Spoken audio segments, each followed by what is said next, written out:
L'objectif de cet exercice, c'est d'étudier un système qui oscille avec une excitation externe. Donc, c'est-à-dire qu'il y a une force sinusoïdale qui va s'appliquer sur l'objet qui est en train d'osciller. Les formules utiles pour ça, c'est l'équation différentielle type de ce genre de mouvement, avec ici le coefficient d'amortissement, la pulsation propre, et ici la force externe qui a une pulsation oméga. Donc cette oméga-là, elle est directement proportionnelle à la fréquence de la force externe. Pour résoudre ce type d'équation différentielle, on va se servir de la forme de la solution qui est directement celle-ci. Ça va être un mouvement sinusoïdal, avec l'amplitude qui va être donnée par ce terme. S'il devait y avoir un déphasage, donc ça veut dire un retard entre la position initiale et l'amplitude maximale, alors il y aurait un terme phi qui serait donné par ce terme-là.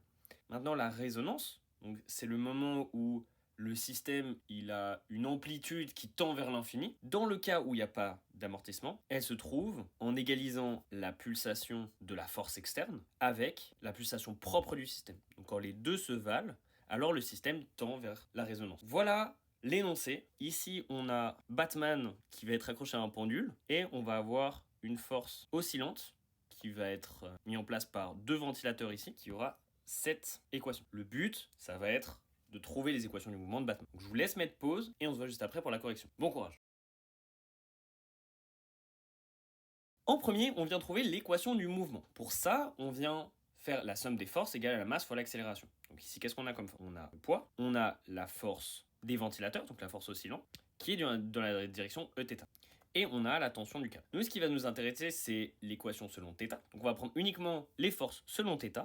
Donc il nous reste la force d'oscillation et cette composante du poids qui vaut mg sinus θ en norme. Maintenant qu'on a la somme des forces, on vient trouver l'accélération, donc la partie ma de la seconde loi de Newton, et l'accélération pour un mouvement circulaire, ce sera la longueur du câble fois l'accélération angulaire. Maintenant qu'on a posé ça et qu'on a mis l'approximation des petits angles, donc sin θ est égal à θ, on en déduit l'équation différentielle du mouvement. Par comparaison, on peut trouver la pulsation propre du système, qui sera donc le terme collé à θ. On va maintenant chercher à résoudre cette équation différentielle pour avoir l'angle dans le temps, la position de Batman dans le temps. Une solution de cette équation différentielle aura cette forme. Donc on a le oméga qui est la pulsation externe, et il faut qu'on trouve θ0, l'amplitude du mouvement.